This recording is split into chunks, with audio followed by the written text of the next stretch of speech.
नमस्कार। हिंदी की पाठशाला में आप सभी का हार्दिक स्वागत है। मैं राधा चतुर्वेदी आज इस वीडियो में आपके लिए लेकर आई हूँ कक्षा 10 हिंदी पाठ्य पुस्तक के गद्य खंड का पाठ भारतीय संस्कृति। यह पाठ डॉक्टर राजेंद्र प्रसाद द्वारा लिखा गया है। राजेंद्र प्रसाद, जो कि आप जानते हैं, भारत के राष्ट्रपति भी रहे हैं और इन्होंने सरल शब्दों में भारत की संस्कृति का बखान किया है। इनको भारत रत्न से भी अलंकृत किया गया और इन्होंने जीवन पर्यंत हिंदी और हिंदुस्तान की निस्वार्थ सेवा की। इनका जन्म 1884 में हुआ था तथा इनकी मृत्यु 1963 में हो गई। इनकी प्रमुख कृतियाँ भारतीय शिक्षा, गांधी जी की देन, शिक्षा और संस्कृति, मेरी आत्मकथा, मेरी यूरोप यात्रा, संस्कृति का अध्ययन, चंपारण में गांधी, बापू के कदमों में, खादी का अर्थशास्त्र, शिक्षा और संस्कृति सहित बहुत सारी रचनाएं इनकी हैं। और ये जो पाठ है भारतीय संस्कृति, जब इसको पढ़ेंगे तो अपनी संस्कृति से भी परिचित होंगे। शुरू करते हैं इस पाठ को। परीक्षा की दृष्टि से ये बहुत अच्छा पाठ है और यहाँ से परीक्षा में बहुत बार प्रश्न पूछे जाते हैं। चूँकि इसमें बहुत सारी चीज़ें संकलित हैं तो बच्चे कंफ्यूज हो जाते हैं कि ये किस पाठ से लिया गया है। तो यदि आप वीडियो को ध्यानपूर्वक देखेंगे, सुनेंगे और समझेंगे तो मुझे पूर्ण विश्वास है कि आप परीक्षा में गलती नहीं करेंगे। पाठ शुरू होता है, कोई विदेशी जो भारत से बिल्कुल अपरिचित हो, एक छोर से दूसरे छोर तक सफर करे तो उसको इस देश में इतनी विभिन्नताएं देखने को आएंगी कि वह कह उठेगा कि यह देश नहीं बल्कि कई देशों का एक समूह है। बिल्कुल सरल शब्द लिखे हुए हैं कि जो भी अनजाना व्यक्ति, अपरिचित व्यक्ति यदि भारत में आता है तो उसको यहाँ पर बहुत सारी विभिन्नताएं देखने को मिलती हैं, जिससे कि वह कहता है कि ये एक देश नहीं बल्कि कई देशों का समूह है, जो एक दूसरे से बहुत बातों में और विशेष करके ऐसी बातों में जो आसानी से आंखों के सामने आती हैं बिल्कुल भिन्न है। ऐसी कौन कौन सी बातें हैं जो आसानी से आंखों के सामने आती हैं? पहनावा है, खान पान है, सभी चीजें हैं। प्राकृतिक विभिन्नताएं भी इतनी और इतने प्रकार की और गहरी नजर आएंगी जो किसी भी एक महाद्वीप के अंदर ही नजर आ सकती हैं। यानी कि एक महाद्वीप में जितनी विशेषताएं होती हैं उससे भी अधिक प्राकृतिक विशेषताएं हमारी भारत भूमि पर देखी जाती हैं। हिमालय की बर्फ से ढकी हुई पहाड़ियाँ, यानी कि जहाँ से हमारे भारत का प्रारंभ होता है, जहाँ कहते हैं कि उत्तर में हिमालय रक्षा करता है, तो कहा हिमालय कहते ही किसको? हिम का आलय, आलय माने घर और हिम माने बर्फ। तो बर्फ की ढकी चोटियाँ नजर आती हैं। तो कहा एक छोर पर ये सब पहाड़ियाँ मिलती हैं और जैसे जैसे वह दक्षिण की ओर बढ़ेगा, यानी दक्षिण दिशा में बढ़ता है, तो आपको मालूम है दक्षिण में क्या है? सारी नदियाँ, समुद्र वगैरह दक्षिण में अधिकतर मिलते हैं। तो कहा गया दक्षिण की ओर बढ़ेगा तो गंगा, यमुना, ब्रह्मपुत्र से प्लावित समतलों को छोड़कर, यानी कि गंगा, जमुना, ब्रह्मपुत्र से भरे हुए जो समतल हैं उस भूभाग को छोड़ करके विंध्य, अरावली, सतपुड़ा, सह्याद्री, नीलगिरी की श्रेणियों के बीच समतल हिस्से रंग बिरंगे देखने में आएंगे, यानी कुछ रंग बिरंगे हैं और कुछ जल से परिपूर्ण हैं। आगे कहा, ये पहाड़ियों के विषय में बता दिया गया। आगे कहा पश्चिम से पूर्व तक जाने में उसे इसकी विभिन्नताएं देखने को मिलेंगी। यदि जो भी अपरिचित व्यक्ति यहाँ आएगा, पश्चिम से पूर्व तक जाएगा तो उसको बहुत सारी विविधताएं इस क्षेत्र में देखने को मिलेंगी। हिमालय की सर्दी के साथ साथ, हिमालय में बहुत ठंड पड़ती है, हिमालय की सर्दी के साथ साथ जो साल में कभी भी मनुष्य को गर्म कपड़ों से और आग से छुटकारा नहीं देती, यानी कि जो भी हमारे ठंडे प्रदेश हैं वहाँ ठंडक 12 महीने रहती है। और कहा कि समतल प्रांतों की, यानी कि जो पहाड़ी क्षेत्र हैं वहाँ ठंडक है और जो समतल प्रांत हैं, यानी कि जो समतल राज्य हैं, वहाँ जलती हुई लू किसको कहते हैं? कि जो गर्म हवाएं होती हैं उनको लू कहते हैं। लू और कन्याकुमारी का वह सुखद मौसम जिसमें न कभी सर्दी होती है और न गर्मी देखने को मिलेगी। यानी कि भारत एक ऐसा क्षेत्र है जहां बहुत अधिक सर्दी किसी क्षेत्र में मिलेगी तो कहीं बहुत अधिक गर्मी यानी लू चलती हुई मिलेगी, और कुछ जगह ऐसी भी मिलेंगी कन्याकुमारी जैसी कि जहां न सर्दी होती है और न गर्मी, जहां सामान्य मौसम देखने को मिलता है। आगे कहा गया कि अगर असम की पहाड़ियों में, अब यहां असम की पहाड़ियों की बात की जा रही है, तो कहा गया कि अगर असम की पहाड़ियों में, यानी कि जो 7 सिस्टर्स में से एक हमारा राज्य है, असम, अरुणाचल वगैरह, नागालैंड है ना, त्रिपुरा, ये सारे, मिजोरम, मणिपुर, ये सब क्या है, 7 सिस्टर्स यानी कि 7 बहनों के नाम से ये पहाड़ी क्षेत्र जाने जाते हैं। तो कहा असम की पहाड़ियों में 300 इंच वर्षा मिलेगी, यानी बहुत अधिक वर्षा मिलेगी। तो जैसलमेर, जैसलमेर कहाँ है, राजस्थान में, तो तप्त भूमि मतलब गर्म भूमि भी मिलेगी, जहां साल में 2-4 इंच वर्षा भी नहीं होती। यानी कुछ क्षेत्र ऐसे हैं जहां बहुत अधिक वर्षा होती है और कुछ क्षेत्र ऐसे हैं जहां वर्षा ना के बराबर होती है। कोई ऐसा अन्न नहीं जो यहां उत्पन्न ना किया जाए, कहां, भारत भूमि में। कोई ऐसा फल नहीं जो यहां पैदा ना किया जाए, कहां, भारत में। कोई ऐसा खनिज पदार्थ नहीं जो यहाँ के भूगर्भ, भूगर्भ का मतलब पृथ्वी के गर्भ में, जैसे कि बच्चा माँ के गर्भ में पलता है, माँ के पेट में पलता है, और उसी प्रकार से पृथ्वी के गर्भ में विविध प्रकार के खनिज पदार्थ मिलते हैं, है ना। आगे कहा खनिज पदार्थ कौन से होते हैं, जैसे कि आपका मैग्नीशियम और लौह तत्व, लवण, ये सब चीज़ें कहीं ना कहीं पृथ्वी के अंदर मिलती हैं, और कुछ ना कुछ खनन करने से क्या क्या मिलता है, बहुत प्रकार की धातुएं भी मिलती हैं। आगे कहा गया कि न कोई ऐसा वृक्ष अथवा जानवर है जो यहाँ फैले हुए जंगलों में न मिले, यानी हर प्रकार के जानवर भारत की भूमि में मिल जाते हैं। यदि इस सिद्धांत को देखना हो तो आब हवा, आब माने जल और हवा माने पानी, यानी जैसे जलवायु कहते हैं उसे आबो हवा भी कहते हैं। आब माने क्या बताया, जल, और हवा माने वायु। तो कहा आब हवा का असर इंसान के रहन सहन, खान पान, वेशभूषा, शरीर और मस्तिष्क पर पड़ता है। ये बात बिल्कुल सही है, जहाँ की जैसी जलवायु होती है उसी के अनुसार व्यक्ति का जो मस्तिष्क है वो बढ़ता है और उसके ऊपर प्रभाव भी पड़ता है। तो उसका जीता जागता सबूत भारत में बसने वाले भिन्न भिन्न प्रांतों के लोग देते हैं। किस बात का सबूत देते हैं कि भारत में जल वायु के अनुसार व्यक्ति के व्यक्तित्व में और उसके मस्तिष्क में और शरीर में भी प्रभाव पड़ता है। ये आगे कहा इसी तरह मुख्य भाषाएं भी कई प्रचलित हैं। भारत में कई भाषाएं प्रचलित हैं और बोलियों की तो गिनती ही नहीं है, क्योंकि यहाँ एक कहावत है। क्या है कहावत है कि कोस कोस पर पानी बदले 4 कोस पर वाणी, अर्थात एक कोस बराबर 3 या 4 किलोमीटर का संभवतः होता होगा, हो सकता है मुझे थोड़ा सा कम ज्ञान हो, लेकिन एक कोस बराबर 3 या 4 किलोमीटर। तो कहा कि कोस कोस पर पानी बदले, यानी कि जब हम प्रत्येक एक कोस मतलब 2 मील, 2 मील मतलब लगभग 3 किलोमीटर, हाँ मैं सही हूँ, एक कोस बराबर 3 किलोमीटर। तो कहा कोस कोस पर पानी बदले, 3 किलोमीटर चलने पर पानी बदल जाता है, और 4 कोस पर वाणी, एक तो पानी कब बदलता, वाणी कब बदलती है, 4 कोस पर। 4 कोस का मतलब 3 चौको 12, यानी 12 किलोमीटर दूर जब हम पहुंच जाते हैं तो निश्चित ही वहां की भाषा में परिवर्तन देखने को मिलता है। आगे कहा गया कि भिन्न भिन्न धर्मों के मानने वाले भी, भिन्न भिन्न मतलब अलग अलग धर्मों के मानने वाले भी जो सारी दुनिया के सभी देशों में बसे हुए हैं, यहां भी थोड़ी बहुत संख्या में पाए जाते हैं। कहां, भारत में पाए जाते हैं।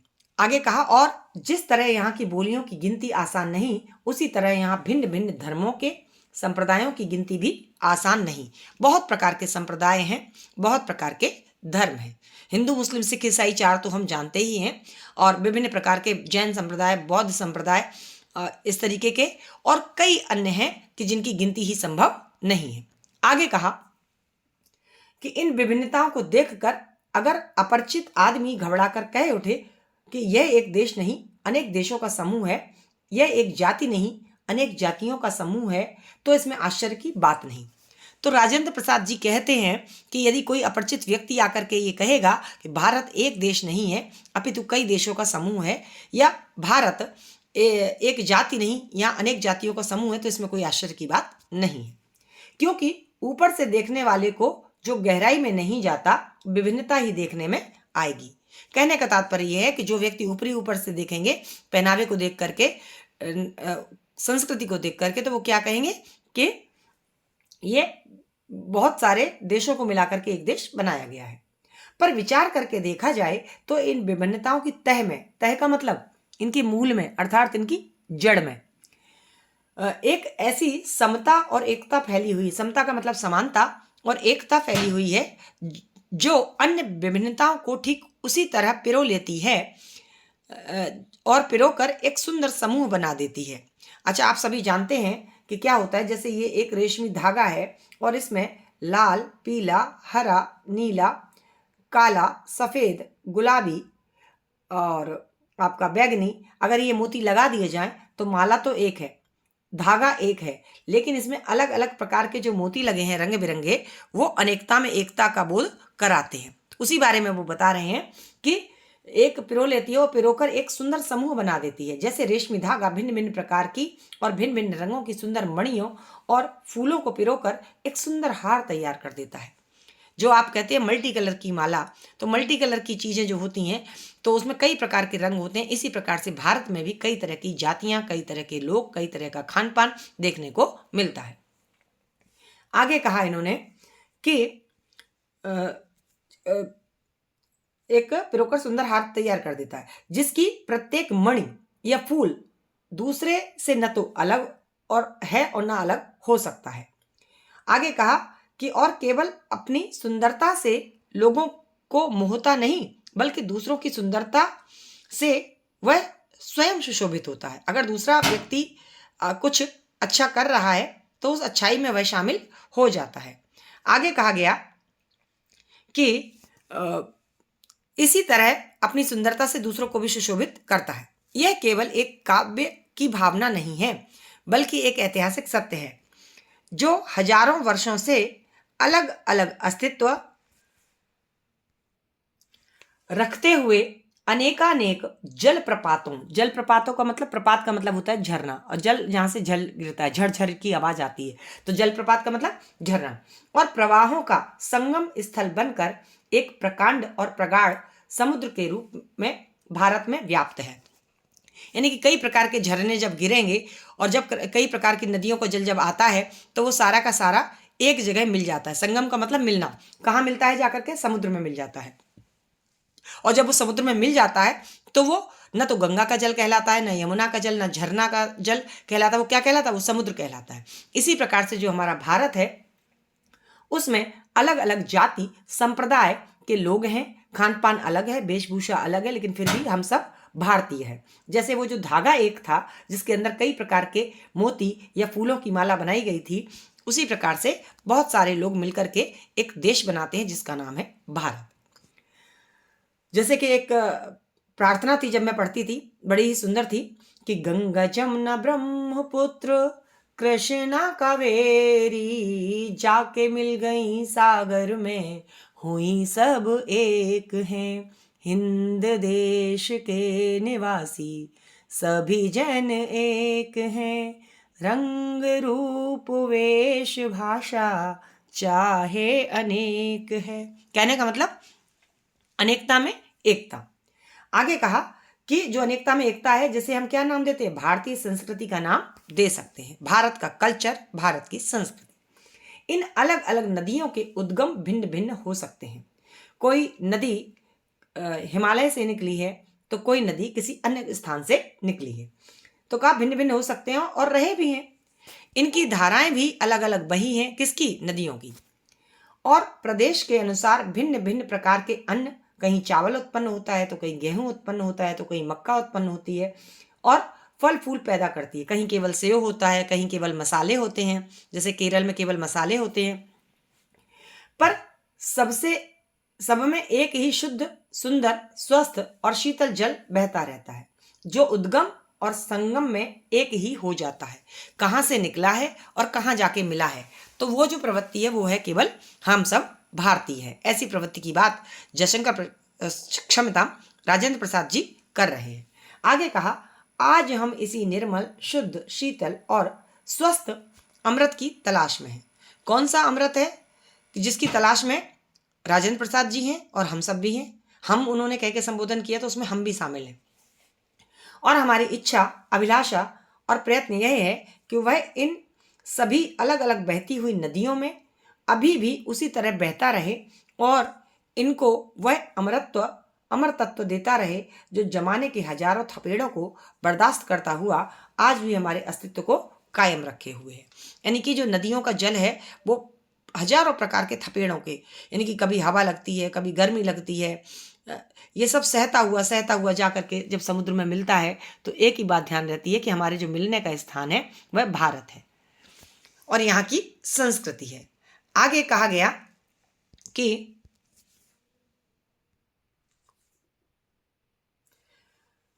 कि जैसा कि हमारे कवि इकबाल कह गए, इकबाल एक कवि हैं जिन्होंने क्या कहा है कि कुछ बाकी मगर है अब तक नामो निशा हमारा, यानी बचा हुआ है अभी तक हमारा नाम और हमारा निशान, हमारी पहचान, हमारे चिन्ह बचे हुए। क्यों? कुछ बात है कि हस्ती मिटती नहीं हमारी, यानी हस्ती का मतलब यानी कि हमारी पहचान, हमारा अस्तित्व मिटता नहीं है, समाप्त नहीं होता है, हमारी सत्ता बनी रहती है। कुछ बात है कि हस्ती मिटती नहीं हमारी, सदियों रहा है दुश्मन दौरे जमा हमारा, यानी कि सदियों से, सैकड़ों वर्षों से दुश्मन रहा है कौन? दौरे जमा हमारा, यानी कि हमारा दुश्मन बहुत समय से बहुत प्रकार के लोग रहे हैं, लेकिन कुछ तो बात है यहाँ के कल्चर में, यहाँ की संस्कृति में, यहाँ की एकता में कि जिससे कि यहाँ की हस्ती को, यहाँ के अस्तित्व को मिटा नहीं पाए हैं लोग। आगे कहा गया यह एक नैतिक और आध्यात्मिक स्रोत है।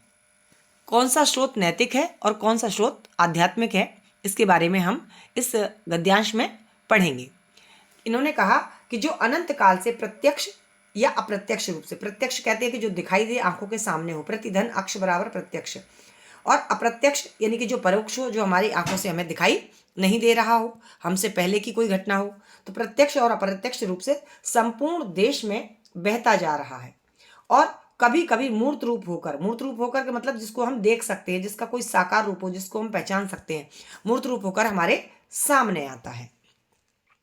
आगे कहा यह हमारा सौभाग्य रहा है कि हमने एक ऐसे मूर्त रूप को अपने बीच, यानी मूर्त रूप कह करके यहाँ पर किसके विषय में बताया जा रहा है? तो बच्चों यहाँ पर महात्मा गांधी के विषय में बताया जा रहा है कि महात्मा गांधी का मूर्त रूप हमने देखा है। वही महात्मा गांधी जिनका जन्म गुजरात के पोरबंदर नामक स्थान पर हुआ था, और कहा कि उनको हमने मूर्त रूप में देखा। अच्छा, महात्मा गांधी अक्सर किसकी बात करते थे? अहिंसा की बात करते थे। तो कहा हमने ऐसे ही मूर्त रूप को अपने बीच चलते फिरते, हंसते रोते भी देखा है। अब ये जिनकी बात कर रहे हैं वो महात्मा गांधी की बात कर रहे हैं, और जिसने अमरत्व की याद दिलाकर, अमृत तो मतलब जो कभी न मरे, ऐसा कौन सा काम हम करें उसकी याद दिला करके क्या किया था? हमारी सूखी हड्डियों में, यानी कि जो हड्डियां हमारी सूख चुकी थी, क्योंकि भारत बहुत समय तक गुलाम भी रहा, परतंत्र भी रहा, तो उसके कारण क्या हुआ, उसके अंदर का जोश, उसका उमंग सब ठंडी हो चुकी थी। तो सूखी हड्डियों में क्या किया? नई मज्जा डालकर। तो मज्जा क्या होती है? मज्जा कहते हैं चर्बी को, यानी चर्बी मतलब फैट, फैट मतलब बसा जब डाल देंगे तो क्या होता है, हमारे अंदर काम करने की शक्ति थोड़ी सी बढ़ जाती है, आलस्य जो है वो हमारा समाप्त हो जाता है। तो कहा कि हमारी सूखी हड्डियां थी और उसमें बिल्कुल भी वसा नहीं था, मज्जा, तो उसमें मज्जा डाल दी, और हमारे मृत प्राय शरीर में, यानी जो मर चुके थे हमारे शरीर, हमारे मन के, अब हम क्या करेंगे, हम तो गुलाम बन के रह गए हैं, परतंत्र बन के रह गए हैं, ऐसी स्थिति में उन्होंने हमारे शरीर में नए प्राण फूके। किसने? महात्मा गांधी ने। और मुरझाए हुए दिलों को फिर खिला दिया। जो दिल मुरझा गए थे, जो आगे हिम्मत हौसला खो चुके थे, उन लोगों को फिर से महात्मा गांधी जी ने क्या किया?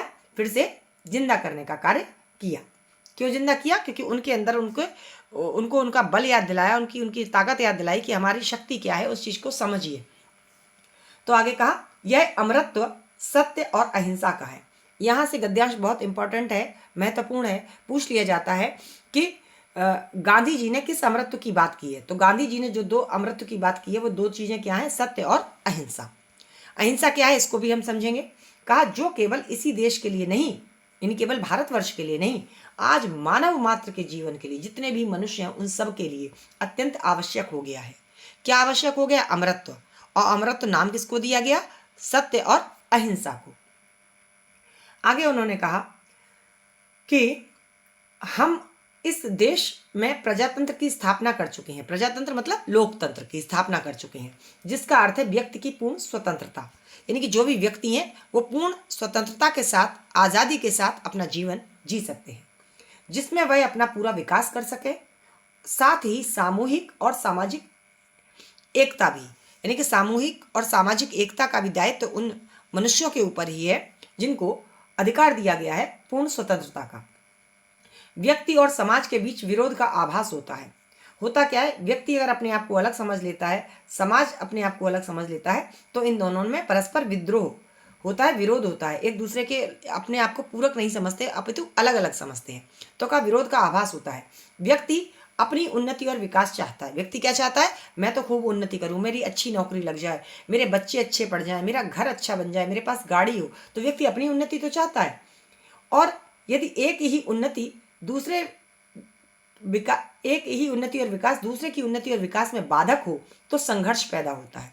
संघर्ष कब होगा, कि जब एक उन्नति कर रहा है, दूसरे के लिए वह उन्नति बाधक है। मान के चलो मनुष्य ने बहुत सारी बिल्डिंग ये बना ली, एक उन्नति हो गई। अब यहाँ पे जो दूसरा जो हमारा समाज है उसकी कोई उन्नति नहीं हुई, हमारी संस्कृति को लोगों ने समझा ही नहीं, वो रह गई नीचे। तो एक की तो उन्नति हुई और दूसरे का विकास नहीं हुआ, तो क्या हुआ, ऐसे में एक दूसरे के लिए बाधा उत्पन्न हुई। ये नीचे रह गया और ये ऊपर बढ़ गया, व्यक्ति ऊपर बढ़ गया, समाज ऊपर नहीं बढ़ा। तो ऐसी स्थिति में क्या होगा, बाधा उत्पन्न होगी, और बाधा उत्पन्न होगी तो क्या होगा, संघर्ष होगा। संघर्ष का मतलब लड़ाई होगी, झगड़े होंगे आपस में, मत भिन्नता होगी। तो कहा संघर्ष पैदा होगा, और यह संघर्ष तभी दूर हो सकता है जब सबके विकास के पथ, यानी विकास का रास्ता अहिंसा के हो।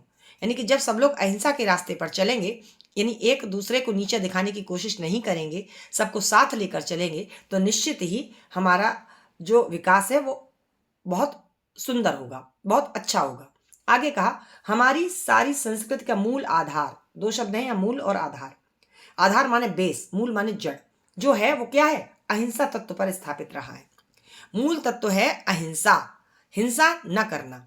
और आगे कहा कि जहां जहां हमारे नैतिक सिद्धांतों का वर्णन आया है, जहां नीति की बातें हुई हैं, नीति क्या है, नीति वो है जो इसको समाज के द्वारा मान्यता दी गई। अगर कोई बच्चा घर से बाहर निकलते समय अपने माता पिता के पैर छूके जा रहा है, तो समाज कहेगा ये बच्चा बहुत अच्छा है, तो समाज के द्वारा मान्यता मिली, ये नीति की बात है। और वहीं कोई बच्चा अपने माता पिता से लड़ झगड़ कर स्कूल जाता है, छोटा है, उनसे अपशब्द भाषा का प्रयोग करता है, तो ये क्या है, ये नैतिक आचरण नहीं है।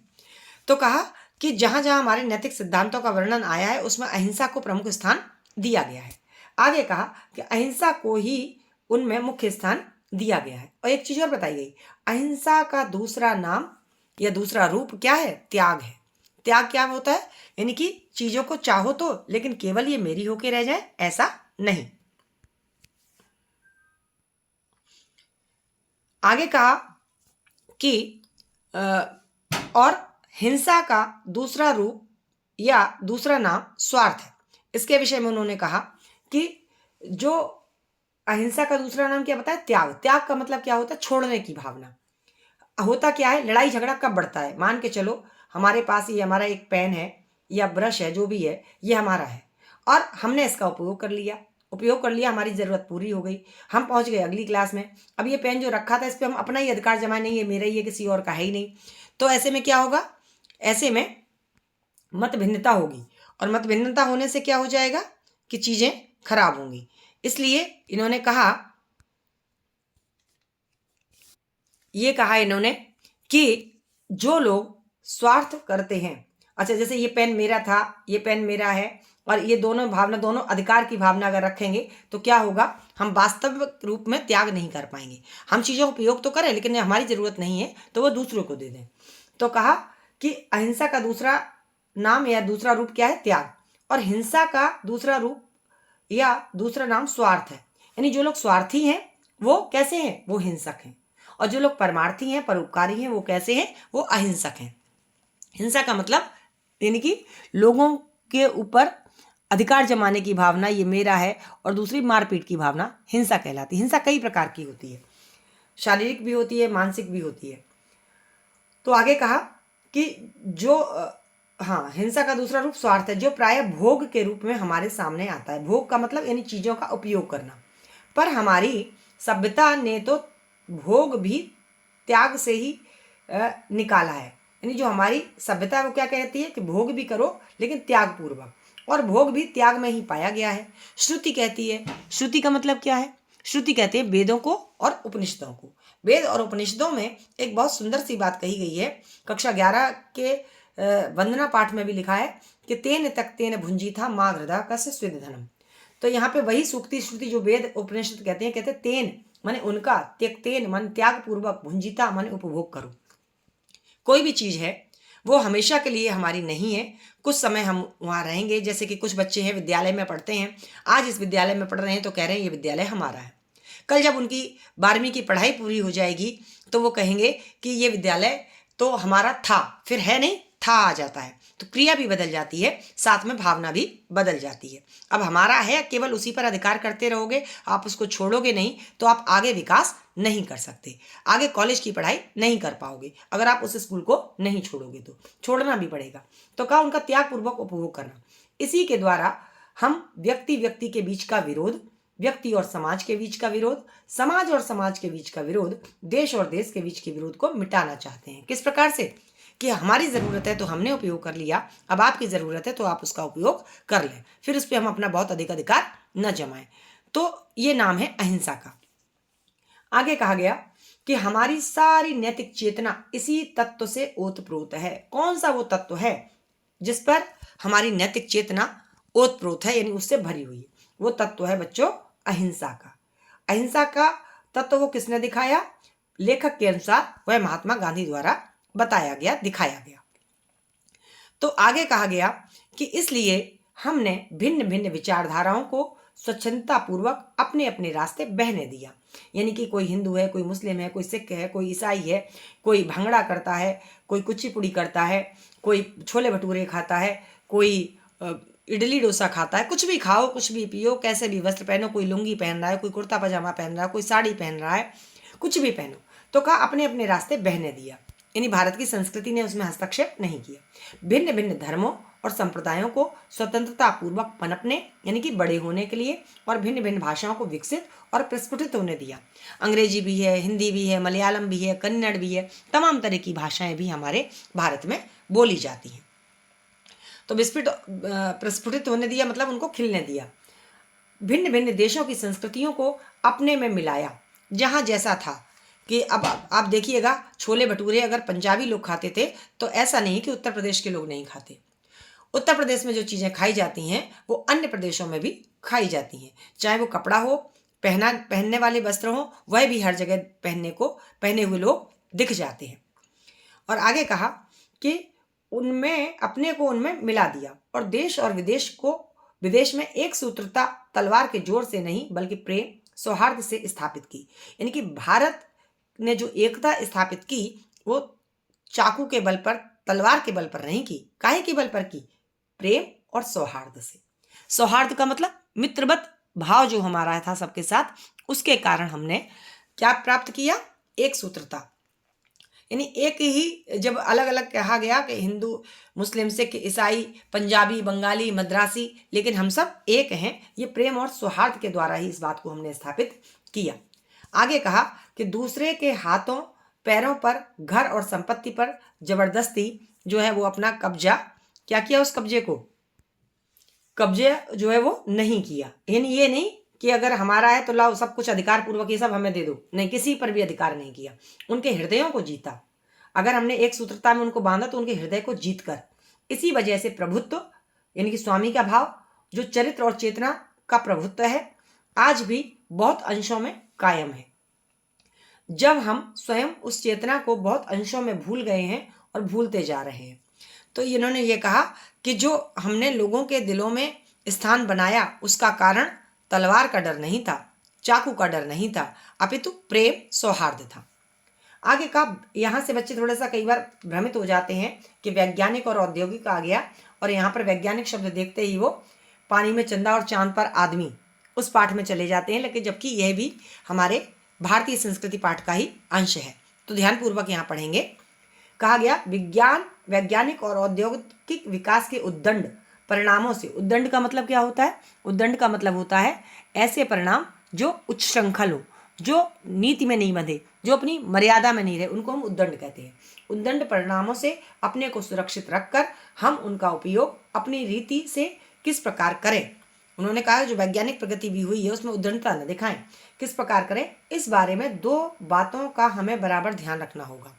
वो कौन सी 2 बातें हैं कि जिससे हम वैज्ञानिक प्रगति कर रहे हैं या औद्योगिक प्रगति कर रहे हैं, लेकिन वो कौन सी 2 बातें हैं जिस पर हमें ध्यान देना होगा। वो 2 बातें इन्होंने बताई कि पहली बात तो यह है कि हर प्रकार की प्रकृतिजन्य का मतलब प्रकृति से उत्पन्न और मानवकृत विपत्ताओं के यानी मानव द्वारा बनाई गई विपत्तियों के पड़ने पर भी हम लोगों की सृजनात्मक शक्ति कम नहीं हुई। यानी कि हमारे ऊपर चाहे प्राकृतिक आपदाएं आई, चाहे प्राकृतिक आपदाएं क्या होती हैं, जैसे बाढ़, सूखा, भूस्खलन, भूकंप, ये प्राकृतिक आपदा है। और मानवकृत आपदाएं क्या है, अचानक से रोड एक्सीडेंट हो जाना, या मनुष्य ने जो विज्ञान के द्वारा बहुत सारे परीक्षण किए अचानक से कहीं विस्फोट कर देना, तो ये मानव द्वारा बताई गई आपदा है। तो इन दोनों ही आपदाओं में हमने क्या, लोगों की सृजनात्मक शक्ति कम नहीं हुई, यानी लोगों ने कभी भी निराशा का अनुभव नहीं किया, हमेशा फिर से उठे और फिर से तैयार हुए ऐसी आपदाओं को सहते हुए भी। कहा हमारे देश में साम्राज्य बने, यानी कई प्रकार के साम्राज्य आए। जब हम इतिहास पढ़ते हैं तो पता चलता है कभी मुगल रहा, कभी मौर्य रहा, कभी अन्य रहे। तो कहा हमारे देश में साम्राज्य बने और मिटे, कई आए और कई चले गए। विभिन्न संप्रदायों का उत्थान पतन हुआ, कभी बौद्ध संप्रदाय बहुत आगे बढ़ गया, कभी जैन संप्रदाय पड़ गया, कभी कोई और पड़ गया। उत्थान पतन हुआ यानी कि उठे और गिरे। उत्थान माने उठना और पतन माने गिरना। हम विदेशियों से आक्रांत और पददलित हुए। आक्रांत का मतलब क्या है, यानी कि विदेशियों ने हमारे ऊपर कब्जा कर लिया, हमारे ऊपर अधिकार कर लिया। और पददलित हुए यानी उनके पैरों के तले कुचले गए। कौन, हम लोग, भारतीय लोग। आगे कहा लेकिन हम पर प्रकृति और मानवों ने अनेक बार मुसीबतों के पहाड़ ढा दिए। मुसीबतों के पहाड़ ढहाने का मतलब क्या है, ये एक लोकोक्ति है। तो इसका मतलब ये है कि चाहे प्राकृतिक आपदा हुई, चाहे मनुष्यों द्वारा उत्पन्न की गई आपदा आई हो, बहुत सारे हमारे ऊपर जो है अत्याचार किया गया, पर फिर भी हम लोग बने रहे, आज भी हैं। हमारी संस्कृति बनी रही और जीवन एवं सृजनात्मक शक्ति बनी रही। तो सृजन करने की शक्ति भी बनी रही। ऐसा नहीं हुआ कि लोगों ने हमारे ऊपर आक्रमण किया तो उसके बाद हम लोगों ने कोई भी कार्य करना बंद कर दिया हो कि अब तो आक्रमण होते हैं, अब तो हम कोई कार्य नहीं करेंगे। ऐसा नहीं हुआ। हमारी हर प्रकार की शक्ति बनी रही, हर प्रकार से हम काम करते रहे। आगे कहा कि हम अपने दुर्दिनों में, दुर्दिनों मतलब कठिनाई के दिनों में, दुर माने बुरे और दिन माने दिन, यानी बुरे दिन मतलब कठिनाई के दिन। तो कहा कि हम अपने कठिनाइयों के दिनों में, हम अपने कठिनाइयों के दिनों में, दुर्दिनों में भी ऐसे मनीषियों और कर्मयोगियों को पैदा कर सके। मनीषी और कर्मयोगी कौन कौन से पैदा हुए, जैसे कि हमारे देश में तुलसीदास हुए, हमारे देश में वाल्मीकि हुए। और कर्मयोगी जो कर्म पे विश्वास रखते थे, चाहे वो विवेकानंद हो, चाहे वो चंद्रशेखर आजाद हो, ये कर्मयोगी थे। इन कर्मयोगियों को पैदा कर सके। और आगे क्या कर सके, जो संसार के इतिहास में किसी युग में अत्यंत उच्च स्थान के अधिकारी होते।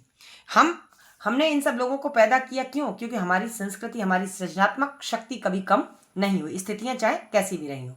जो संसार के इतिहास के किसी युग में अत्यंत उच्च आसन के अधिकारी होते, ऐसे लोग हमने भारत भूमि में पैदा किए। अपनी दास्ता का मतलब गुलामी, यानी परतंत्रता के दिनों में, जब हम आज़ाद नहीं थे तब की बात कर रहे हैं।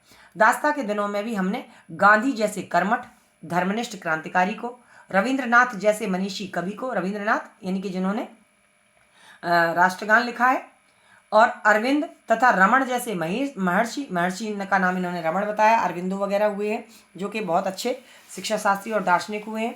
योगियों को पैदा किया। उन्हीं दिनों में हमने ऐसे अनेक उद्भट विद्वान और वैज्ञानिक पैदा किए जिनका सिक्का संसार मानता है। सिक्का मानने का मतलब यानी उनका प्रभाव संसार में माना जाता है। आगे कहा जिन हालातों में पढ़कर संसार की प्रसिद्ध जातियां मिट गईं, यानी कि बहुत सारे लोगों के ऊपर ऐसे बुरे दिन आए होंगे तो बहुत सारी चीज़ें मिट गईं, समाप्त हो गईं, उनमें हम न केवल जीवित रहे। जब अन्य लोग तुरंत हार मान जाते थे, पराजित हो जाते थे, तो ऐसे में हम कभी पराजित नहीं हुए, वरन अपितु अपने आध्यात्मिक और बौद्धिक गौरव को बनाए रख सके। यानी आध्यात्मिक का मतलब क्या है, आत्मा से संबंधित अपनी बात की, हमारा ज़मीर नहीं मरा, हमने ईमानदारी से कार्य किया। और हमारा बौद्धिक गौरव जो था, बुद्धि का जो स्तर था, बुद्धि का स्तर पर जो हम ऊंचे उठते थे, उस गौरव को हमने बनाए रखा। उसका कारण यही है कि हमारी सामूहिक चेतना, यानी समूह के रूप में जो हमारी बुद्धि है, उसने क्या वो किससे जुड़ी रही? नैतिक आधार पर ठहरी हुई है, यानी नीति संबंधी बातों को सुनती और समझती है, इसलिए हमारा कभी पतन नहीं हो पाया। जो पहाड़ों से भी मजबूत थी, क्या थी पहाड़ों से मजबूत? हमारा नैतिक आधार, सामूहिक चेतना पहाड़ों से भी मजबूत थी, समुद्र से भी गहरी थी और आकाश से भी अधिक व्यापक है। तो हमारी जो चेतना है, जो बुद्धि है, वो बुद्धि जो है वो समाप्त नहीं हुई और उसी के कारण हम आगे का रास्ता तय कर पाए। आगे कहा दूसरी बात जो इस संबंध में विचारणीय है, विचार करने योग्य है, राजेंद्र प्रसाद जी वो बात बताते हैं, कहते हैं कि वह यह है कि संस्कृति अथवा सामूहिक चेतना ही हमारे देश का प्राण है। यानी कि अगर हमारा देश जीवित है तो अपनी संस्कृति के आधार पर। व्यक्ति अगर केवल व्यक्तिगत उन्नति करता रहेगा और सांस्कृतिक उन्नति नहीं होगी तो निश्चित ही हमारे देश का पतन होगा। अपनी संस्कृति से, अपनी जड़ों से जुड़े रहना चाहिए।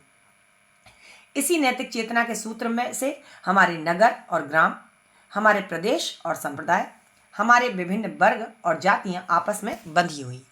एक मोहल्ले में भी कई जातियों के लोग रहते हैं, एक गांव में भी कई धर्म के लोग रहते हैं, तो ये सब लोग आपस में बंधे हुए हैं। क्यों बंधे हुए? हम कहाँ रहते हैं? हम सब भारत में हैं। जैसे कि एक और प्रार्थना मेरे विद्यालय में हुआ करती थी कि हम पंजाबी, हम बंगाली, गुजराती, मद्रासी हैं, लेकिन हम सब सबसे पहले केवल भारतवासी हैं। तो एक उद्देश्य हमारा क्या है कि हम सब भारतवासी हैं। फिर उसमें अपनी अलग अलग जो विभिन्नताएं हैं, जो खान पान है, जो वेशभूषा है, जो संस्कृति है, वो सब मिलकर सेलिब्रेट करते हैं। लोहड़ी होती है तो सब मनाते हैं, केवल पंजाबी ही नहीं मनाते हैं। होली होती है तो सभी मनाते हैं, रक्षाबंधन होती है तो सभी मनाते हैं। तो ऐसे सब हम एकता में बंधे हुए हैं। जहाँ उनमें और सब तरह की विभिन्नताएं हैं, वहाँ उन सब में यह एकता है। एकता क्या है? एकता की बात यह है कि हम सब भारत में निवास करते हैं, हम सब भारतीय हैं। आगे कहा इसी बात को ठीक तरह से पहचान लेने से बापू ने जनसाधारण को बुद्धिजीवियों के नेतृत्व में क्रांति करने के लिए तत्पर करने के लिए इसी नैतिक चेतना का सहारा लिया। अब पूछा जाएगा कि महात्मा गांधी ने किस चेतना का सहारा लिया बुद्धिजीवियों को नेतृत्व और क्रांति करने के लिए? तो बताया जाएगा उन्होंने अपनी संस्कृति को समझा, उन्होंने अहिंसा के रास्ते पर चला और उन्होंने सत्य का सहारा लिया। ये सब हमारी संस्कृति है। संस्कृति हमारी कभी झूठ बोलना नहीं सिखाती। हमेशा एक प्रार्थना, एक श्लोक आप पढ़ते थे, एक मंत्र आप पढ़ते थे, अस्तो मां सद्गमय, हमें असत्य से सत्य की ओर ले चलो। तो सत्य बोलना ये क्या है? ये हमारा नैतिक मूल्य है। तमसो मां ज्योतिर्गमय, अंधकार से कहाँ ले चलो? प्रकाश की ओर। ये भी क्या है? ये हमारा नैतिक मूल्य है। यानी हम अज्ञानी नहीं, हम ज्ञानी बनना चाहते हैं। मृत्योर मां अमृतम गम, मृत्यु से अमृत की ओर ले चलो। यानी कि शरीर मरेगा लेकिन हमारे जो कर्म है वो कभी नहीं मरेंगे, इसलिए हमेशा सत्कर्म करें। तो ये बात भी उन्होंने बताई कि नैतिक चेतना का सहारा लिया। वो नैतिक चेतना में क्या क्या चीजें आई? एक उन्होंने कहा अहिंसा, दूसरी सेवा और तीसरा त्याग। अहिंसा यानी हिंसा ना करना, सेवा यानी सेवा भाव से कर्म करना कि ये हमारा देश है, इसने हमें बहुत कुछ दिया है, अब हमें भी बदले में कुछ देना है। और त्याग की भावना, जो आज हमारा है वो कल किसी और का भी होगा, उस पर हम हमेशा के लिए अधिकार नहीं बना सकते। जब तक हमारा जीवन है, हम 50 साल, 100 साल या 70 साल जिए, उतना ही हमारा जीवन है, उतने समय तक ही हम इस चीज का उपभोग कर पाएंगे, इसके बाद नहीं कर पाएंगे। ये भावना जब हमारे दिमाग में आ जाएगी तो कहा अहिंसा, सेवा और त्याग की बातों से जन साधारण का हृदय इसीलिए आंदोलित हो उठा। यानी जब उन्होंने कहा कि हम सब भारतीय हैं, हम सब को इस देश के लिए कुछ करना चाहिए, तो किसी ने जाति का बंधन नहीं देखा और सब एकता के लिए आगे आए, एकजुट होकर के आगे आए।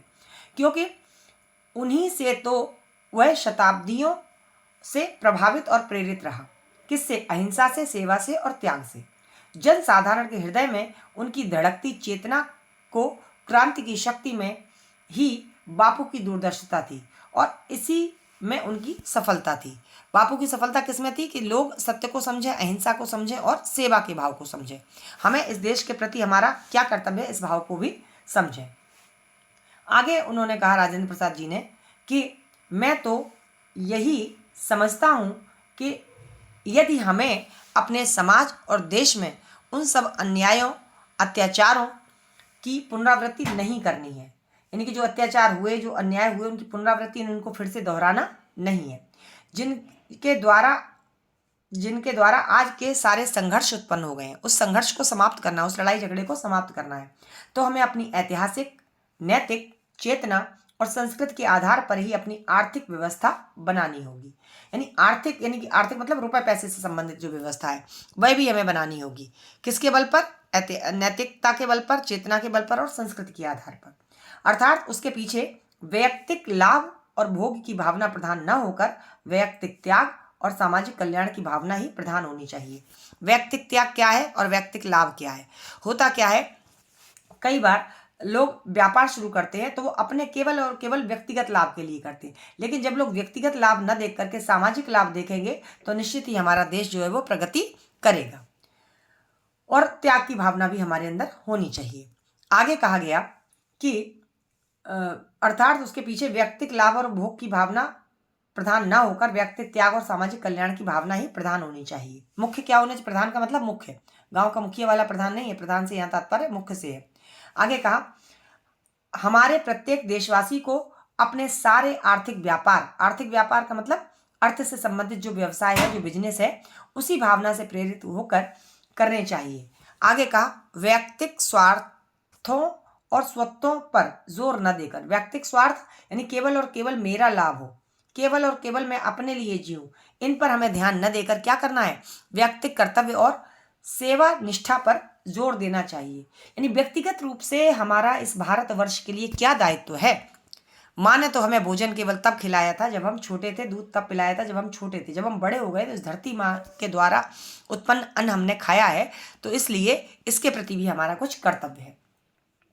तो व्यक्तिगत सेवा और निष्ठा पर जोर देना चाहिए और प्रत्येक हमारी कार्यवाही इसी तराजू पर तौली जानी चाहिए। अब प्रश्न ये पूछ लिया जाएगा कि डॉक्टर राजेंद्र प्रसाद जी जो है वो व्यक्तिगत कर्तव्य को या व्यक्तिगत स्वार्थ को किस तराजू में तोलने की बात कर रहे हैं? तो वो जो तराजू है वो है आपकी कर्तव्य सेवा निष्ठा, कर्तव्य और सेवा निष्ठा रूपी तराजू पर हमें ये बातें तौलकर देखनी चाहिए। कहा, किसी भी क्रिया के पीछे जो भावना निहित होती है, निहित होने का मतलब जो भावना समाहित होती है, जो भावना मिली होती है, जो भावना अंतर्निहित होती है, उसका बड़ा प्रभाव हुआ करता है और परिणाम भी। यानी हम किस भाव से किस काम को कर रहे हैं, यदि हमारा भाव अच्छा है, उसके साथ यदि हम काम को कर रहे हैं तो निश्चित ही परिणाम भी अच्छा होगा। यद्यपि देखने में क्रिया का रूप एक ही क्यों ना हो, एक छोटे से उदाहरण से यह बात स्पष्ट की जा सकती है। ये एक उदाहरण दे रहे हैं कि एक सम्मिलित परिवार है, एक सम्मिलित परिवार है जिसका क्या हुआ है, जिसका प्रत्येक व्यक्ति इस नैतिक भावना से काम करता है। कौन सी नैतिक भावना से काम करता है? कि उसका कर्तव्य है, कर्तव्य की दृष्टि से यदि हम काम करते हैं तो निश्चित ही काम अच्छा होता है और सभी व्यक्तियों को अधिक से अधिक सुख पहुंचा सके और प्रत्येक व्यक्ति पूरी शक्ति लगाकर जितना भी उपार्जन का मतलब होता है धन कमाना, जितना भी धन उपार्जन किया जा सकता है करता है। सबका सामूहिक उपार्जन मान लीजिए कि एक रकम होती है, मान के चलो घर में 4 लोग हैं, कोई 10 रुपए कमा रहा, कोई 20 रुपए कमा रहा, कोई 40 रुपए कमा रहा, कोई 100 रुपए कमा रहा। तो अगर 4 लोग 4 तरीके के रुपए कमाए, वो अपने लिए नहीं कमाए, किसके लिए कमाए? बाकी सब लोगों के लिए। क्यों? क्योंकि ये हमारा कर्तव्य है परिवार के लिए कमाना। तो जब सब लोगों ने अलग अलग कमाया तो एक रकम होगी, जिससे क्या होगा? अधिक उपार्जन करने की शक्ति पूरे परिवार में नहीं हो। अगर मान के चलो कोई पूरा परिवार है, अधिक उपार्जन नहीं कर सकता, थोड़ा सा धन कमा सकता है, जो कि थोड़ा ही कमाए। क्यों कमाए? कि हमें कमाना है इस भावना से कि हम परिवार की रक्षा कर सकें, परिवार का ख्याल रख सकें, परिवार की जरूरतों को पूरा कर सकें। तो कहा, सबका सामूहिक उपार्जन एक रकम होती है जिससे अधिक उपार्जन करने की शक्ति परिवार में नहीं हो। उसी परिवार का प्रत्येक व्यक्ति इस भावना से काम करता है कि उसको अपने सुख के लिए अधिक से अधिक उपार्जन करना चाहिए। अच्छा, बहुत सारे लोग ऐसे भी होते हैं, हमें सबसे क्या लेना देना, हमें तो केवल अपने लिए कमाना है। तो जो व्यक्ति अपने लिए उपार्जन करना चाहिए और उपार्जन करता हो तो सभी व्यक्तियों का सामूहिक उपार्जन उतना ही होगा जितने की प्रथमोक्ति स्थिति में, यानी जो बात पहले की गई, मान के चलो एक व्यक्ति ने केवल अपने लिए कमाया, अपने लिए उसने 150 रुपए कमाए और एक परिवार के लोगों ने 150 कमाए। कैसे? किसी ने 10, किसी ने 20, किसी ने 40, किसी ने 100, ऐसे करके कमाए मान के चलो। तो प्रथमोक्ति यानी पहले जो बात कही गई, तो ऐसी स्थिति में सामूहिक संपत्ति दोनों स्थितियों में बराबर होगी। एक व्यक्ति ने 150 रुपए केवल अपने लिए कमाए और अगले परिवार के हर व्यक्ति ने कमाया किसके लिए? 10 रुपए, 20 रुपए, 30 रुपए या 100 रुपए। अभी इन सबका जब हम योग करेंगे, 100 और 30, 130 और 150, मान के चलो ये 160।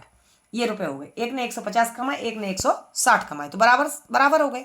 अब बराबर होने से आगे क्या हुआ, 50-60 में लगभग समानता, ये कोई ज़्यादा अंतर नहीं है। तो कहा कि सामूहिक उपार्जन उतना ही होगा जितना प्रथमोक्त स्थिति में, और सामूहिक संपत्ति यानी कि पूरे परिवार की संपत्ति स्थितियों में बराबर होगी, और उसका बराबर बंटवारा कर दिया जाए तो प्रत्येक व्यक्ति को बराबर ही सुख होगा। यानी एक परिवार ऐसा है जहाँ केवल 150 कमाए जा रहे हैं, एक परिवार ऐसा है जहाँ 150 रुपये कमाए जा रहे हैं, लेकिन सबको बराबर दे करके, है ना, तो सुख बराबर होगा। पर इन दोनों स्थितियों में बहुत बड़ा अंतर यह पड़ जाएगा कि पहली स्थिति में संघर्ष का कोई भय नहीं है। संघर्ष क्यों नहीं है, कि वो तो अपने लिए कमा रहा है, मैं तो सुरक्षित ही हूँ, हमें किसी से क्या लेना देना। संघर्ष की स्थिति नहीं है, लड़ाई झगड़े की स्थिति नहीं है, क्योंकि कोई केवल अपने लिए कुछ नहीं कर रहा, बल्कि दूसरे में संघर्ष अनिवार्य है। अच्छा, पहले में क्या है, पहले में जो परिवार मिलके कमा रहा है वो सबके लिए कमा रहा है, तो संघर्ष नहीं है, कोई लड़ाई झगड़ा नहीं है, जो भी कमाएंगे एक जगह आएगा, एक जगह आके बढ़ जाएगा। और जहाँ व्यक्ति केवल अपने लिए कमा रहा है वहाँ संघर्ष ज़्यादा है कि मैं किस किस के लिए करूँ, बीवी के लिए, बच्चों के लिए, पत्नी के लिए, माता के लिए, पिता के लिए, भाई के लिए, बहन के लिए, कितने लोगों के लिए मुझे करना है, अकेले करना है तो संघर्ष बढ़ जाएगा। तो ऐसी स्थिति में बड़ा अंतर यह आएगा, पहली स्थिति में संघर्ष का कोई भय नहीं है क्योंकि वहाँ कोई केवल अपने लिए नहीं कर रहा। दूसरे में संघर्ष अनिवार्य है क्योंकि प्रत्येक व्यक्ति प्रत्येक अपने लिए ही कर रहा है। हम समझते हैं कि हमारी संस्कृति का तकाजा है, तकाजा है का मतलब कि हमारी संस्कृति की ये मान्यता है, ये भाव है, ये इस समय ज़रूरत है, तकाजा में ज़रूरत है कि पहली स्थिति में हम अपने को लाएं। पहली स्थिति में मतलब यानी कि जो भी काम करें वो व्यक्तिगत रूप से न करके सामूहिक रूप से करें। सामूहिक रूप से जब हम कार्य करेंगे तो निश्चित ही हमारे जो है वो संघर्ष की भावना कम होगी। और आगे कहा, यदि संसार का संघर्ष मिटाना है, संसार की बात कर दी, केवल भारत की ही बात नहीं की, केवल एक परिवार की ही बात नहीं की, सारे संसार की बात की। संसार का संघर्ष मिटाना है तो उसी भावना को सर्वमान्य बनाना होगा। कौन सी भावना, सामूहिक भावना को। जब तक ऐसा नहीं होता, संघर्ष चाहे व्यक्ति का व्यक्ति के बीच हो, चाहे देश का देश के बीच हो, वर्तमान रहेगा ही। यानी ऐसी स्थितियों में वो स्थिति हालात आएंगे कि जहां लड़ाई झगड़े होंगे ही होंगे। आगे कहा, आज विज्ञान मनुष्यों के हाथों में अद्भुत और अतुल शक्ति दे रहा है। यहाँ विज्ञान की प्रगति की बात करते हुए जयशंकर प्रसाद जी कहते हैं, ये भी पाठ हमारा यहीं से, और ये विज्ञान को देख करके यहाँ पर भी लोग पानी में चंदा और चांद पे आदमी पर चले जाते हैं कि इसका संदर्भ ये है। तो ध्यान रखिएगा, ये पाठ भी आपका भारतीय संस्कृति के आधार पर ही उसी से गद्यांश ये लिया गया है। तो कहा, आज विज्ञान मनुष्यों के हाथों में अद्भुत अतुल शक्ति दे, अतुल मतलब जिसकी तुलना नहीं की जा सकती, अद्भुत यानी आश्चर्य से युक्त शक्तियां दे रहा है। उसका उपयोग एक व्यक्ति समूह के उत्कर्ष, दूसरा व्यक्ति समूह को गिराने में होता ही रहेगा। मान के चलो किसी ने बम बनाया, तो उसने बम बनाया काहे के लिए, एक ने बनाया काहे के लिए, एक ने बनाया समूह के उत्कर्ष के लिए। मान के चलो कोई पहाड़ी इलाका था जहाँ पे आवागमन का साधन नहीं था, यहाँ दिक्कत हो रही थी लोगों को, डॉक्टर के पास भी पहुँचना था, तो ऐसे ऊबर खीड़ नाचे से रास्ते से चलते चलते बहुत देर में वो डॉक्टर के पास तक पहुँचते थे। तो ऐसे में अगर उसने बम बनाया तो उसने क्या किया, इन पहाड़ी क्षेत्रों पर उस बम का विस्फोट कर दिया, जिससे कि क्या हुआ, ये सारी चीज़ें जो है वो पहाड़ जो है वो टूट गई। अब पहाड़ टूट गए तो एक रास्ता समतल बन गया, समतल बन गया तो डॉक्टर के पास जल्दी पहुंच सकते हैं। तो ये भावना कैसी है, ये भावना है सामूहिक भावना। अच्छा, कुछ ने क्या किया, यहाँ बहुत सारे लोग बैठे हुए थे और उसने यहाँ पे विस्फोट कर दिया। क्यों विस्फोट कर दिया, कि मैंने तो बम बना लिया, देखते हैं कितने लोग मरते हैं। तो ये जो विस्फोट किया, इसमें क्या हुआ, इसमें स्वार्थ सिद्ध था, इसमें सामूहिक भावना नहीं थी, इसमें किसी को उठाने की भावना नहीं थी, समूह को गिराने की भावना थी। तो इस विषय में लेखक बताते हैं कि इसलिए हमें उस भावना को जागृत रखना है। उसे जागृत रखने के लिए कुछ ऐसे साधनों को भी हाथ में रखना होगा जो उस अहिंसात्मक त्याग की भावना को प्रोत्साहित करें।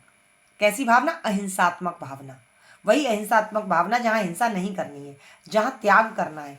हमें चीज़ों का उपयोग तो करना है, लेकिन अपने बाद अगर कोई दूसरा उसका उपयोग कर रहा है तो उस पर हो हल्ला नहीं करना है। नैतिक अंकुश के बिना शक्ति मानव के लिए हितकर नहीं होती। अगर नीति का अंकुश ना लगे, ये गलत है, ये सही है, ये गलत है, ये सही है, अगर ऐसी भावना नहीं हम लोगों को बताएंगे तो उससे क्या होगा, तो लोगों के अंदर जो है वो शक्ति जो प्राप्त होगी वो मानव मनुष्य के लिए हितकर नहीं होगी। कहा, नैतिक अंकुश यह चेतना या भावना ही दे सकती है, वही उस शक्ति को परिमित भी कर सकती है, परिमित का मतलब सीमित कर सकती है, और उसके उपयोग को नियंत्रित भी कर सकती, नियंत्रण में भी ला सकती, अंडर कंट्रोल भी ला सकती है कि ठीक है, आपने अगर बम बनाया है तो वो बम बनाने का उपयोग हमें लोगों को मारने के लिए नहीं करना है, अपितु लोगों को जहाँ असुविधा हो रही है उस असुविधा वाली कमी को दूर करना है और उनको सुविधा प्रदान करनी है। अगर हम ये भावना से कार्य करेंगे, नैतिकता हमारे अंदर बनी रहेगी, सही गलत का निर्णय हमारे अंदर बना रहेगा, तो निश्चित ही हम सभी के हित में काम करेंगे। आगे कहा कि वर्तमान युग में भारतीय संस्कृति के समन्वय के प्रश्न के अतिरिक्त यह प्रश्न भी विचारणीय है कि भारत की प्रत्येक प्रादेशिक भाषा की सुंदर और आनंदप्रद कृतियों का स्वाद भारत के अन्य प्रदेशों के लोगों को कैसे चखाया जाए। अब यहाँ लेखक जो बात कर रहे हैं वो बात कर रहे हैं भाषा की। अभी उन्होंने बहुत तरीके की भाषा की, पहाड़ी क्षेत्रों की बात की, विज्ञान की बात की। अब यहाँ वो बात कर रहे हैं भारतीय संस्कृति के समन्वय की। एक प्रश्न उन्होंने यह विचारण किया, भाषा की प्रत्येक प्रादेशिक भाषा की सुंदर आनंदप्रद कृतियों का स्वाद भारत के अन्य प्रदेश के लोगों को कैसे चखाया जाए। मान के चलो कहीं बहुत अच्छा साहित्य लिखा गया, बहुत अच्छा लिटरेचर लिखा गया, उस लिटरेचर को मान के चलिए जो व्यक्ति अंग्रेजी नहीं जानता, कन्नड़ नहीं जानता, मलयालम नहीं जानता, तमिल नहीं जानता, वो उसको पढ़ना चाहता है। तो उन्होंने कहा कि उसका क्या करा जाए। मेरे हिसाब से ऐसी कृतियों का जो अच्छी हैं, जो लोगों को सत प्रेरणा देती हैं, तो लेखक ने कहा कि मैं समझता हूँ कि इस बारे में दो बातें विचारनी है, दो बातों पर हमें विचार करना होगा। क्या इस संबंध में यह उचित नहीं होगा कि प्रत्येक भाषा की साहित्यिक संस्थाएं उस भाषा कृतियों को संघ लिपि तथा देवनागरी लिपि में भी छपवाने का आयोजन करें। देवनागरी लिपि में अगर छप जाएगा तो देवनागरी लिपि में जो जो भाषाएं, हिंदी है, संस्कृत है, तो कहा कि उस लिपि में अगर छप जाएगा तो बहुत सारे ऐसे लोग जो तमिल नहीं जानते, कन्नड़ नहीं जानते, मलयालम नहीं जानते, वो उस साहित्य को पढ़ सकेंगे। मुझे विश्वास है कि कम से कम जहाँ तक उत्तर की भाषाओं का संबंध है, यदि वे सब अपनी कृतियों को देवनागरी में छपवाने लगे, उत्तर की जो भाषाएं हैं, जो पहाड़ी क्षेत्रों की भाषाएं हैं, वो सब भी यदि देवनागरी लिपि में उनकी पुस्तकों का अनुवाद हो जाए, छप जाए, तो उनका स्वाद लगभग सारे उत्तर भारत के लोग आसानी से ले सकेंगे। हम दूसरे जो लोग हैं, दूसरी जो भाषा है, उसके आनंद भी ले सकेंगे और उन कृतियों को समझ सकेंगे। क्योंकि इन भाषाओं में इतना साम्य है कि एक भाषा का अच्छा ज्ञाता दूसरी भाषाओं की कृतियों को स्वल्प परिश्रम से समझ जाएगा। अगर आपको थोड़ी सी हिंदी आती है तो आप कन्नड़ की भाषा का अगर अनुवाद हो जाएगा, कन्नड़ भाषा का अनुवाद हो जाएगा, उसमें लिखा कोई ग्रंथ, तो क्या होगा, हम उसको पढ़ सकेंगे, पढ़ के समझ सकेंगे। और स्वल्प परिश्रम मतलब थोड़े से परिश्रम से हम क्या कर लेंगे, थोड़े से परिश्रम से उस भाव को समझ लेंगे। आगे इन्होंने कहा दूसरी बात यह है, ऐसी संस्था की स्थापना की जाए, यानी एक ऐसी संस्था बनाई जाए जो इन सब भाषाओं में आदान प्रदान का सिलसिला अनुवाद द्वारा आरंभ करे, यानी वह अनुवाद हो, ट्रांसलेशन हो कृतियों का। यह यदि सब भारतीय भाषाओं का प्रतिनिधित्व करने वाला सांस्कृतिक संगम स्थापित हो जाता है, यानी संस्कृति का संगम, एक दूसरे की चीज़ों को जानने का संगम, कि लोहड़ी कैसे मनाते हैं, मान के चलो पंजाबी भाषा में गुरुमुखी लिपि में लिखी हुई है, अब गुरुमुखी समझ में नहीं आती, अगर उसका अनुवाद हिंदी में हो जाए तो हम भी समझ लेंगे उसको, तो संगम स्थापित हो जाता है। तो इस बारे में बड़ी सहूलियत होगी, यानी आसानी होगी। साथ ही वह संगम साहित्यिकों को प्रोत्साहन भी प्रदान कर सकेगा। जो भी साहित्यिक लोग हैं, जो भी लेखक हैं, उनको प्रोत्साहन मिलेगा कि अरे हमारी भाषा, हमारी जो कृति है वो अन्य भाषाओं में भी अनुवादित होकर के पढ़ी जा रही है, अनुदित होकर पढ़ी जा रही है। आगे कहा और अच्छे साहित्य के स्तर के निर्धारण और सृजन करने में भी पर्याप्त अच्छा कर सकेगा, यानी कि वो अच्छा साहित्य बनाएगा। क्यों बनाएगा? क्योंकि अच्छा साहित्य अगर हम बनाएंगे, हमारा साहित्य अगर अच्छा लगा तो लोग उसका अनुवाद कराएंगे, लोग उसको पढ़ेंगे। साहित्य संस्कृति का एक व्यक्त रूप है। व्यक्त रूप मतलब दिखाया हुआ रूप, जो हम देख सकते हैं, जो हमें दिखता है, उसको व्यक्त रूप कहते हैं। अव्यक्त जो दिखाई न दे। आगे कहा उसके दूसरे रूप गान, नृत्य, चित्रकला, वास्तुकला, मूर्तिकला इत्यादि में देखे जा सकते हैं, यानी जो हमारी और संस्कृति है, हमारे जो धार्मिक ग्रंथ हैं उनका अनुवाद आप पढ़ते होंगे। जब आपने पढ़ा होगा कि एक दारा शिकोह था, वह जब बनारस वगैरह गया और उसने देखा कि यहाँ की जो संस्कृति है, जो सभ्यता है, वो बहुत अच्छी है, उसको संस्कृत नहीं आती थी, तो उसने उसका फारसी भाषा में अनुवाद कराया। तो अनुवाद करा करके उसने यहाँ की संस्कृति को जानने का प्रयास किया। तो वही उन्होंने कहा कि इसके अलावा हमारी जो साहित्य के अलावा क्या है, यहाँ गाना लोग गाते हैं, यहाँ लोग नृत्य करते हैं, चित्रकला है, वास्तुकला है, मूर्तिकला है, इन सब में भी हमारी संस्कृति के दर्शन होते हैं। भारत अपनी एक सूत्रता इन सब कलाओं के द्वारा प्रदर्शित करता आया है। तो ये भी हमारी संस्कृति को दिखाने का एक कारण है।